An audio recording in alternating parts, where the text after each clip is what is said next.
Bueno, jóvenes, iniciamos entonces el tema número 3, características principales del hormigón fresco. Ya sabemos que el hormigón se llama fresco en su primer periodo desde que sale de la mezcladora, es decir, desde que nace, desde que se forma el hormigón, hasta que la pasta de cemento adquiere su viscosidad máxima. A ese punto también le llamamos punto de resistencia cero. ¿Por qué? Porque cambió totalmente la apariencia física del hormigón de haber sido un material blando, pastoso, plástico y moldeable, semifluido y moldeable, se convierte en un sólido. Entonces vamos a hablar de las características más sobresalientes del hormigón en esta etapa, en la etapa en que es blando. Blando es una manera de decirlo, pero seguramente tiene muchos niveles o muchos grados. Entonces nos vamos a referir en primer lugar a la consistencia. Vamos a definir la consistencia como el grado de fluidez que presenta el hormigón en su estado fresco. Nos referimos a la fluidez en el entendido de que es un grado de parecerse a un líquido, ¿no es cierto? Por eso decimos que es un semifluido, es decir, el hormigón puede ser más fluido o menos fluido. En la práctica, el término fluidez se suele calificar de manera, de tres maneras, por decirlo. Se le llama al hormigón seco cuando tiene una fluidez baja. Aquí tenemos un par de imágenes que nos muestran un hormigón áspero, ¿verdad? Donde se nota que está formado por partículas sólidas, pero al mismo tiempo se nota que es una masa.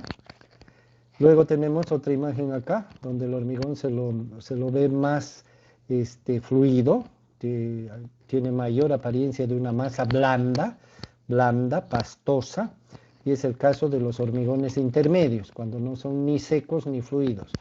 Y finalmente tenemos estos dos gráficos que nos muestran un hormigón fluido, que es muy parecido a un líquido, pero jamás va a ser un líquido, porque tiene componentes sólidos. Entonces, a eso se refiere la consistencia, al grado de fluidez que puede ir desde muy seca, ¿verdad?, hasta muy fluida. En realidad puede ser tan seca que ni siquiera se deforme, como también puede ser muy fluido, que parece un líquido, que puede ser transportado, como se puede ver aquí, a través de una tubería o de una manguera. Eh, Sin embargo, la calificación de seco, blando o fluido es muy genérica, muy cualitativa, y en ingeniería necesitamos a veces ser más precisos. Entonces el señor Abrams inventó o creó un método por el cual, al introducir una masa de hormigón dentro de un molde, acá lo podemos ver, el molde es este molde, pero está invertido. En esta otra foto de la izquierda se lo ve parcialmente, pero se lo ve en la posición correcta. Entonces es un molde dentro del cual se introduce el hormigón y luego se saca el molde hacia arriba, para eso tiene estas dos asas. Y una vez que sale el molde, que ya no lo contiene al hormigón, entonces obviamente se puede apreciar que el hormigón se asienta, como se ve aquí en la foto, el hormigón se asienta sobre sí mismo, se deforma de acuerdo a su fluidez. Si su fluidez es grande, la deformación será grande. Si su fluidez es poca o el hormigón es seco, entonces se deformará muy poco. Entonces a esta deformación se le llama asentamiento porque es una deformación de arriba hacia abajo. Si observamos la deformación en el cuerpo, es más bien se ensancha, ¿verdad? Pero la altura disminuye. A esa pérdida de altura se le llama asentamiento. En los países de Centroamérica le llaman revenimiento y en inglés se conoce como slump. Normalmente este valor se lo mide en pulgadas en el sistema inglés o en centímetros en nuestro medio. Podríamos decir que un hormigón seco más o menos está entre 0 y 5 centímetros, un hormigón blando entre 5 y 10 centímetros de asentamiento y un hormigón fluido de 10, 12 centímetros para arriba. Sin embargo, estos valores que yo estoy anotando y diciendo no son para nada fijos ni está establecido, simplemente son apreciaciones.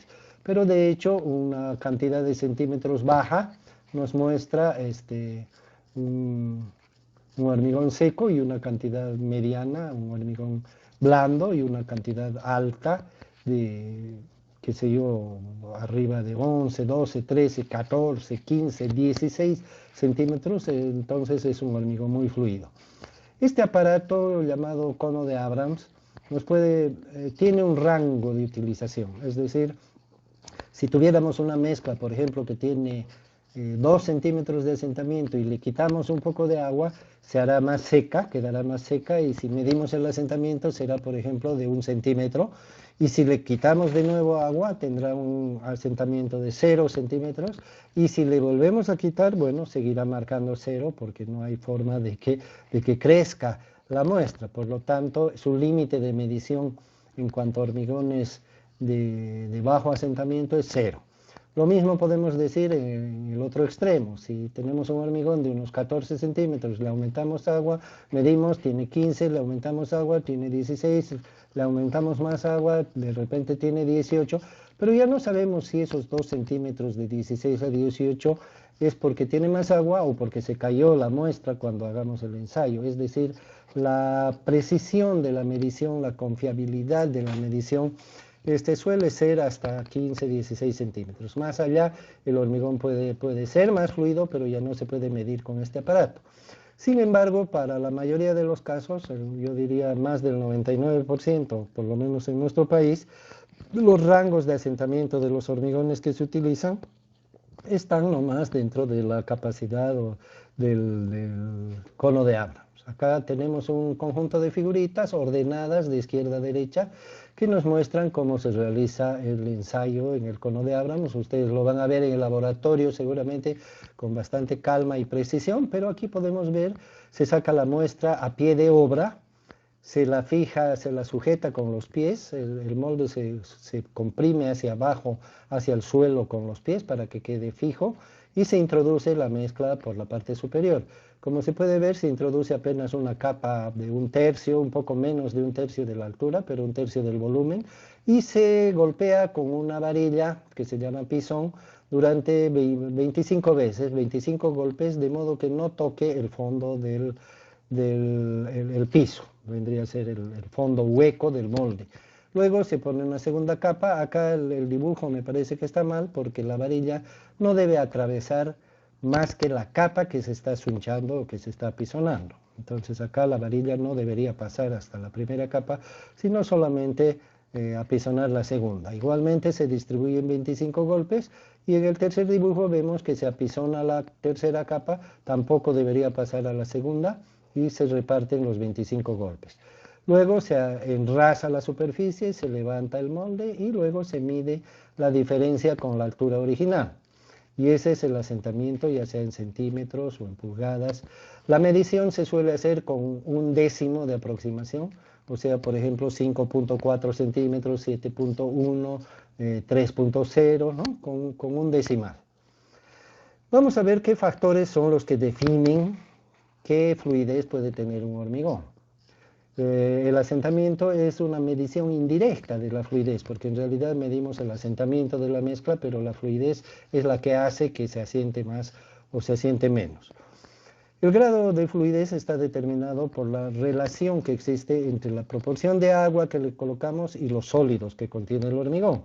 Si la proporción es mayor en el agua, no quiero decir comparando de igual a igual, sino si una proporción nos da un asentamiento y aumentamos esa proporción, entonces aumentará el asentamiento, y lo contrario si la quitamos. Entonces esto es lo que define el grado de fluidez. Por lo tanto, de alguna manera se puede regular esta fluidez o este asentamiento en función de la receta, cuánto de agua le ponemos en relación al resto de los ingredientes. Cualquiera diría entonces que, puesto que a mayor fluidez, mayor facilidad para el moldeo, cuando el hormigón está fresco, porque ya hemos dicho de que hay un estado en el cual es más favorable el moldeo y de que se establece en los 30 primeros minutos, justamente porque la fluidez es máxima en ese momento, ya que a medida que pasa el tiempo la fluidez se va perdiendo. Entonces sería muy sencillo ponerle mucha agua para que siempre el hormigón esté muy fluido y podamos hacer el moldeo fácilmente. Sin embargo, tenemos una limitante, que es la relación agua-cemento. acá la tenemos, la relación agua-cemento, es un cociente entre el peso del agua y el peso del cemento. De hecho, esta relación es la que regula la calidad del hormigón endurecido. O sea que si usamos mucha agua, esta relación agua-cemento va a ser más alta y la calidad final del hormigón va a ser más baja. Entonces, esa es la limitante que nos impide usar cantidades excesivas de agua solamente por tener un moldeo fácil. En realidad el moldeo es apenas los 30 minutos iniciales del hormigón, en cambio la calidad final en su estado endurecido va a ser definitiva. Puede ser 20 años, 30, 40, 50 años. Entonces no podemos apostar simplemente por el moldeo y sacrificar la resistencia. Tampoco podríamos hacer lo inverso, porque si hacemos un mal moldeo, obviamente el hormigón no va a tener las condiciones necesarias por más que endure mucho. Va a tener fallas en su masa. Por lo tanto, el ingeniero tiene la obligación de buscar un equilibrio entre estos dos objetivos que se buscan. La fluidez es un mecanismo, entonces, o es un elemento que nos permite apreciar la calidad del hormigón, y si es que esta fluidez no es excesiva, entonces podemos tener de alguna manera un mensaje respecto al hormigón endurecido. Significa de que si un hormigón no es muy fluido, es muy posible que tenga una buena capacidad resistente cuando se endure. Y el mensaje contrario es cuando vemos un hormigón muy fluido, podemos dudar entonces de la calidad que tendrá en el futuro, cuando llegue a su estado endurecido y a la resistencia esperada. De repente llega, de repente no llega. Justamente ¿por qué? Porque estamos abusando del uso del agua. Sin embargo, para ciertos casos, cuando no se puede por medios normales lograr al mismo tiempo una fluidez apropiada para el vaciado, para el uso en estado fresco, para el moldeo, y para el estado endurecido una calidad suficiente y confiable, garantizada, cuando no se puede lograr este equilibrio, entonces recién se nos está permitido el uso de algún aditivo.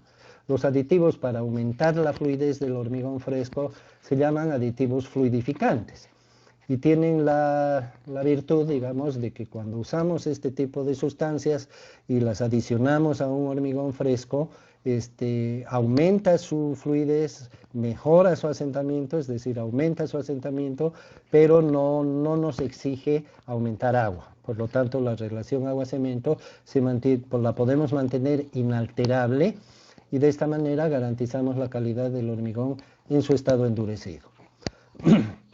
Ya dijimos que los factores que determinan la fluidez son la proporción de agua y en relación a los sólidos que contiene el hormigón.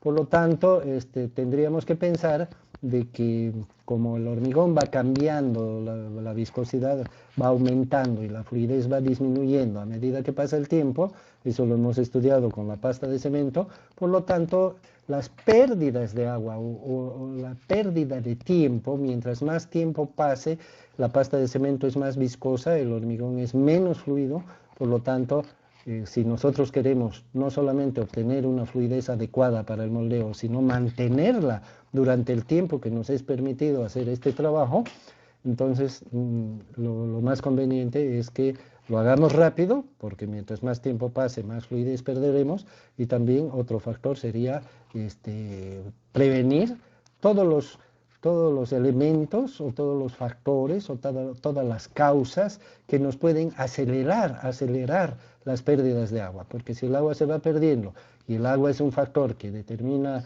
el rango de fluidez, entonces tenemos que evitar las pérdidas de agua.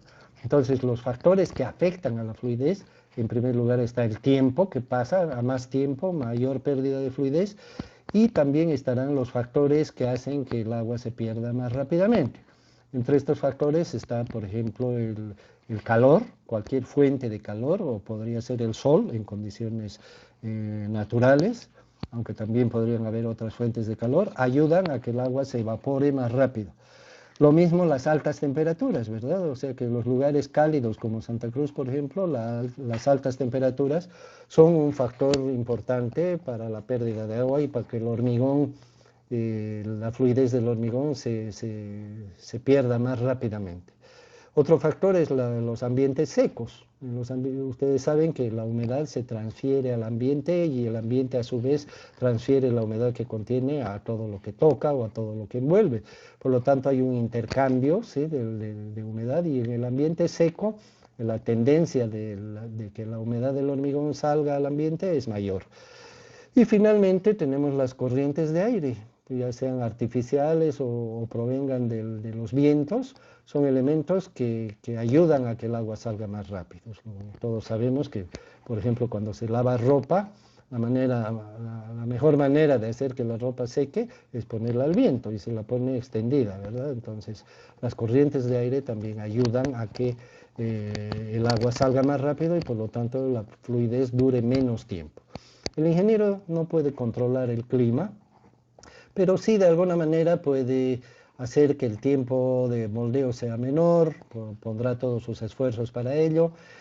También puede tomar medidas para proteger el hormigón de los factores que hacen que el agua se pierda. Por ejemplo, si está haciendo mucho calor, entonces se puede vaciar en la noche. Esa es una práctica muy común para evitar el calor del sol. Lo mismo las altas temperaturas. Todos sabemos que de día la temperatura es más alta que en la noche.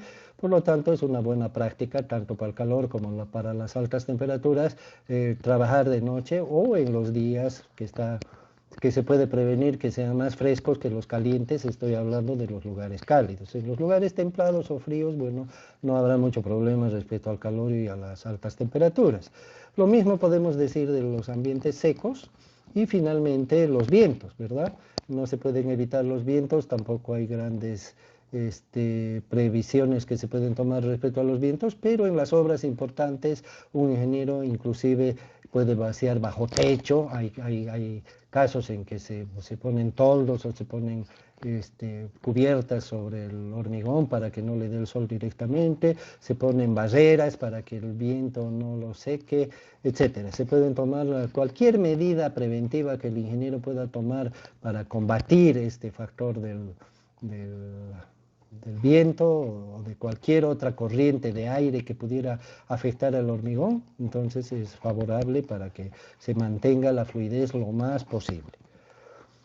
Hay que tener en cuenta que no solamente son los factores adversos los que hemos mencionado, porque provocan, ya hemos dicho, la pérdida de agua o se acelera el proceso de pérdida de fluidez, sino que también hay otros factores que no tienen nada que ver con la fluidez directamente, pero que hacen más difícil el moldeo, que hacen más difícil el vaciado, y por lo tanto el ingeniero tiene que considerar también esos factores, ¿verdad? Por ejemplo, para evitar la pérdida de tiempo, lo ideal sería que el hormigón se lo prepare a pie de obra, ¿no? Pero no siempre eso es posible. Algunas veces la mezcladora está muy lejos del lugar donde se tiene que vaciar el hormigón. Bueno, de alguna manera hemos llegado al final del tema, pero yo quiero resaltar la importancia de este tema. Ya hemos contrastado lo que significa la presencia del agua en el estado fresco y la presencia del agua en el estado endurecido, que en el primer caso es favorable, y a todos los que trabajan en el hormigón les encanta que el hormigón tenga la mayor proporción de agua posible. ¿Por qué? Porque la facilidad de trabajo es mayor, el hormigón es más compañero de las actividades. En cambio, cuando le falta agua, es como si el hormigón no se dejara moldear. Y aparte de eso, lógicamente que cuando el hormigón está endurecido, el efecto es el contrario, pero, es decir, la calidad del hormigón baja, pero resulta que cuando la calidad del hormigón baja en estado endurecido, no le afecta directamente a nadie, ni a los que trabajan, ni a los que trabajaron, ni al ingeniero que seguramente ya está de vacaciones, porque generalmente el hormigón endurecido, como ya lo dijimos, entra en servicio a los 28 días o más tiempo. Entonces, las consecuencias de la mala calidad o la calidad defectuosa o riesgosa del hormigón endurecido no se aprecian tan directamente. Sin embargo, son obviamente muy importantes, ¿verdad? Entonces, en los casos en los que no podemos hacer un control adecuado del hormigón endurecido, cuando no tenemos la confianza necesaria en los métodos, vamos a hablar de eso, de los métodos de control, etcétera, pero cuando hay factores que por alguna razón nos hacen dudar de ese proceso, en la etapa del hormigón endurecido, la mejor medida que podemos tomar es ser rigurosos en el uso de la menor proporción de agua posible cuando el hormigón está fresco, es decir, en la etapa del moldeo. Así que un ingeniero que es muy complaciente y que permite que no le preocupa el asentamiento, hay muchísimas obras donde ni siquiera se hace control de asentamiento, hay otras donde sí lo hace, pero lo hace el que prepara el hormigón, por lo tanto nunca se va a autocastigar a sí mismo. Y se permite libremente el uso del agua. ¿Por qué? Porque todos están más contentos. Bueno, es una inseguridad para después, para cuando se haga el control de calidad de la resistencia. Entonces, yo por lo menos me permito recomendar de que se preste bastante atención a este factor, ya que está en nuestras manos el control de la proporción de agua cuando se está vaciando. ¿Sí? Si podemos hacer el contrapeso a todos aquellos que exigen que se utilice más agua, si podemos hacer el contrapeso, estaremos garantizando una mejor calidad en la etapa endurecida, que es la etapa de servicio.